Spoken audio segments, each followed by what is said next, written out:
sahabat Airjohn semuanya, kembali lagi bersama saya dan tentunya saya masih ditemani oleh Bapak Benny Cuaca. Oke Bapak, tadi kan kita udah bahas nih per tahap dari KPI corporate. Nah sekarang kita juga pasti pengen tahu apa sih akhir dari KPI ini Bapak? Akhir cuma satu, orang akan melakukan KPI tadi jika ada reward. Betul. Nggak ada yang ditunggu-tunggu di akhir, ngapain kau mesti lakukan itu? Benar, semua orang pasti pengen dapat reward. Iya. Nah, tapi reward seperti apa nih Pak kalau di KPI ini? Nah, poinnya adalah apa? Ending daripada suatu proses tadi itu adalah pencapaian perusahaan achieve, perusahaan sejahtera, individu juga harus sejahtera. Oke, saya punya contoh simulasi ya. Kita simulasi ya sama Devi sama Airjohn. Contoh, hari ini Devi meng-hire saya sebagai pemain sepak bola, sebagai striker. Target saya itu adalah harus menggolkan 3 gol di pertandingan A. Jika gol 3, maka target saya itu achieve. Clear ya? Betul. Oke. Mulailah ya. Saya main di satu pertandingan sepak bola tadi, di pertandingan A tadi. Target saya 3 gol. Akhir dari pertandingan tadi, saya memasukkan gol 5. Berapa saya masukin gol? 5. Target saya berapa? 3. Nah, menurut Devi dan sahabat Airjohn, saya achieve nggak? Achieve, bahkan melebihi. Good. Saya layak nggak dapatin reward? Pastinya layak. Oke ya, pastinya layak. KPI cycle menyatakan harus ada satu step proses analisa lebih lanjut. Yaitu adalah apa? Pertandingan A tadi, yang saya bisa masukin 5 gol tadi, tim kita menang atau kalah? Menang. Belum tentu. Nah, kalau tim kita menang, maka clear sudah dong. Corporate menang, striker menang, semuanya menang, semuanya iya, betul. Karena belum itu baru satu pihak. Iya. Betul. Betul kan ya? Betul. Good. Nah, sekarang kalau seandainya saya masukin 5, tapi kita kebobolan 7, menang atau kalah? Ya kalah. Kalah. Terus duitnya bagi reward dari mana? Nggak ada. Nggak ada dong. Bener. Mungkin nggak kita saya minta sama Devi, Dev, kan gua sudah 3 Dev. Kalau kalah kan bukan urusan gua. Enak aja. Enak aja toh. Karena kan endingnya adalah apa? Devi bisa berbagi reward tadi jika Devi juga mendapatkan reward kan? Betul. Kalau nggak dari mana tuh duit? Benar. Nah, disitulah poinnya adalah KPI cycle tadi. Satu cycle, corporate achieve, individu achieve, baru muncul reward. Sampai sini clear dulu. Oke Ya, angkat poin ini. Nah, di awal saat kita mendefine KPI corporate, kita sudah sepakat. Di awal itu indikator merahnya berapa persen, indikator kuningnya berapa persen, indikator hijaunya berapa persen. Contoh, indikator hijau itu kita kalau achieve 100%. Tuh. Boleh ya? Hijau 100%. Kuning achieve-nya adalah 85 sampai 100. Merah di bawah 85%. Nah, kita sudah sepakatin dulu nih, Devi sama sahabat Airjohn. Kalau nanti ending akhir dari suatu proses ini, ending akhir daripada suatu pertandingan tadi ini, perusahaan itu berada di merah, maka yang boleh naik gaji, saya pakai bahasa simpel aja ya. Yang boleh naik gaji itu adalah karyawan, level staff, yang dimana UMR-nya pemerintah harus mewajibkan dia harus naik. Jadi karyawan atau staff tadi yang masih berada gajinya di level UMR, itu saja boleh naik, terdongkrak. Jadi kalau staff yang gajinya di atas UMR, tidak akan naik. Kalau berada di level merah. Loh kok bisa gitu Pak Bini? Karena kita sudah punya anggaran kalau level merah itu hanya boleh adjustment UMR. Oke, pedomannya ya berdasarkan UMR. Good. Karena kita sudah tahu margin kita di level indikator merah ini cuma ada margin sekian persen yang cukup untuk mengcover UMR adjustment. Di awal kita sudah sepakatin. Berarti semua orang bisa menilai dong. Benar. Kita tadi kan sepakat pakai KPI dashboard. Betul. Semua sudah tahu kan? Tahun ini kita terima bonus atau enggak? Nah, kalau kuning contohnya. Kuning, maka yang dilakukan adjustment tadi itu adalah, biasanya saya lakukan ya, itu adalah inflation adjustment. UMR itu di-adjust, yang gajinya di atas UMR pun juga ikut di-adjust berdasarkan inflation. Karena masih kuning. Iya betul. Nah, tapi kan secara beban perusahaan kan bertambah. Yang harusnya cuma UMR doang, tapi sisi lain seluruh karyawan juga akan di-adjust gajinya tapi berdasarkan inflasi.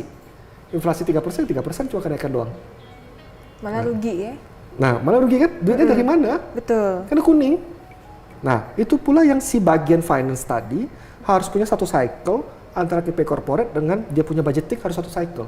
Nggak boleh putus, Dev. Sahabat Eljon. Kalau nggak dari mana bayar duit tadi? Kebobolan 7, golnya 5. Nah, duitnya dari mana? So pasti nggak punya. Itu dia. Nah, kalau di hijau, maka akan keluar yang namanya bonus performance. Bisa jadi kalau kita achieve di atas 100%, bisa jadi keluar bonus itu ya asumsi angka aja lah, mungkin 10 kali bulan gaji, 12 kali bulan gaji. Boleh dong? Boleh. Kenapa boleh? Karena perusahaan sudah membudgetkannya. Secara corporate ada duitnya, secara individu juga happy. Betul, karena achieve. Nah, jadi kalau ada cukup mengganggu di saya ya Devi ya, sahabat Eljon ya. Di tengah-tengah itu adalah kategorinya adalah adjustment revisi budgeting katanya. Revisi budget. Kenapa tuh, gimana? Karena kenapa? Targetnya ketinggian. Jadi diturunkan. Oh, tapi ini terjadi ketika setelah berjalan. 1 semester. Atau per kuartal, mereka adjustment di situ. Mereka revisi budgetnya. Revenue-nya ketinggian diturunkan. Otomatis cost-nya pun diturunkan. Hati-hati, jangan sampai nanti revenue diturunkan, cost-nya diturunkan sekian persen, margin-nya nggak terlock di bawah. Yang Devi butuhkan margin, bener? Betul. Iya. Kalau marginnya, asal marginnya tidak bergerak, itu boleh kita revisi toh. Tapi kalau margin sudah bergerak, bayar reward tadi pakai apa? Iya. Pakai margin. Berarti itu preventifnya nggak jalan dong? Nah itu dia kata kunci. Itu dia. Makanya belajarlah KPI cycle dengan Pak Beni. Preventifnya nggak jalan. Benar. Kenapa direvisi? Kan gitu. Iya betul. Nah poinnya ke arah sana, Dev. Kalau preventifnya jalan, nggak perlu direvisi. Cukup kita analisa kenapanya, why-nya itu gitu loh. Benar, kalau dilakukan di awal. Good. Nah, kalau sudah hijau tadi achieve, dapat bonus tadi, karyawan happy, saran saya, KPI tadi, KPI cycle tadi yang memberikan reward tadi, achievement tadi, yang hijau tadi, ada duit tadi, itu kita bagi dua. Ada terima secara duit, ada terima secara emosional, locknya. Apa itu emosional? Contoh ya. Simple aja, Dev. Jika corporate achieve ya, saya ngomong ya, Devi owner ya, Devi punya budget misalnya contoh untuk bagi bonus itu adalah 1 miliar, boleh? Boleh. Contoh, oke. 200 jutanya Devi bagi berdasarkan duit, bagi duit. Dapatlah saya duit toh 200 juta, 800 jutanya contoh kita kasih mereka pergi umroh bagi agama Islam, pergi ziarah bagi agama Kristen Katolik bersama ibunya misalnya. Nah, otomatis saya dapatin tiket toh. Betul. Berziarah atau umroh. Contoh umroh ya, atau naik haji lah ya. Saya sama ibu saya. Perusahaan yang kasih. Nah, apa yang terjadi? Ibu saya pasti mendoakan perusahaan itu. Betul. Dan tingkat loyaltinya makin Good. tinggi. Ben, lu baik-baiklah kerja di perusahaan ini. Ayo, lu yang semangat kerja. Kasih yang terbaik.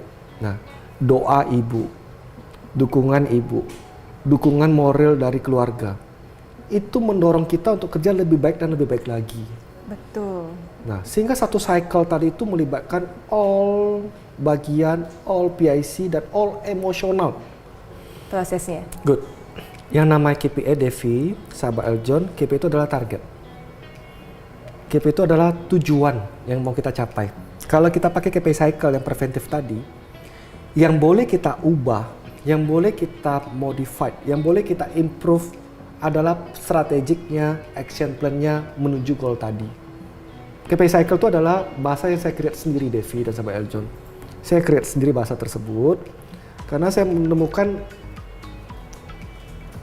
ya challenge lah ya pada saat saya kasih jasa konsultasi, orang berdiskusi, kok nggak nyambung semua, kok putus semua, sehingga saya kasih nama KPI cycle. Pertama apa tadi KPI cycle kita, Devi dan sahabat Eljon adalah harus terlink. Harus terlink. Atas sampai Bawah. bawah. Atas A, bawah Harus A. good. Yang kedua preventif. Betul. Preventif itu adalah mensolving, menganalisa, mengimprove di Awal. Nah, udah mantap itu. Betul. Good tuh. Yang ketiga core value. Boleh nggak core value ini kualitatif? Enggak harus kuantitatif. Good. Harus diukurkan, harus punya business impact kan? Betul. Harus bisa dapat respon time-nya berapa lama, solving time-nya juga berapa lama kan? Betul. Ya percuma dong kita bilang kita teamwork, tapi business impact-nya nggak ada. Betul. Yang keempat adalah reward. Rewardnya terakhir. Kata kunci apa tadi? Jika saya di hire 3 goal, ternyata saya bisa masukin 5 goal, tim saya kalah 7. Nggak bisa, berarti Bisa. harus sesuai sama goals-nya. Nah, merah, kuning, hijau tadi. Merah, kuning, hijau. Nah, dan pembagian bonus pun harus melibatkan aspek emosional. Betul, All pihak. nggak harus hanya bernilai uang atau barang. Good. Oke. Nah, ini kita udah udah akhir nih jamnya nih. Oke, tapi berdasarkan apa yang kita bahas tadi sahabat John, sebenarnya bahasanya mungkin berat, tapi intinya simple. Yang penting itu adalah kita harus satu link dulu. Good. Semuanya dari goalsnya atas sampai bawah. Betul. Dan harus ada pencegahan di awal. Nah, Dan mantap. harus semuanya secara kuantitatif. Iya. Dan terakhir rewardnya nggak cuma hanya bernilai kuantitatif tapi juga emosional. Nah. Oke, sahabat Eljon semuanya, kita udah di akhir nih. Jadi buat sahabat Eljonnya yang masih penasaran nih dengan seputar info bisnis, jangan khawatir, tetap saksikan Indonesia Business Forum hanya di Eljon TV. Saya Devi dan Bapak Beni Cuaca pamit undur diri. Bye bye. Thank you.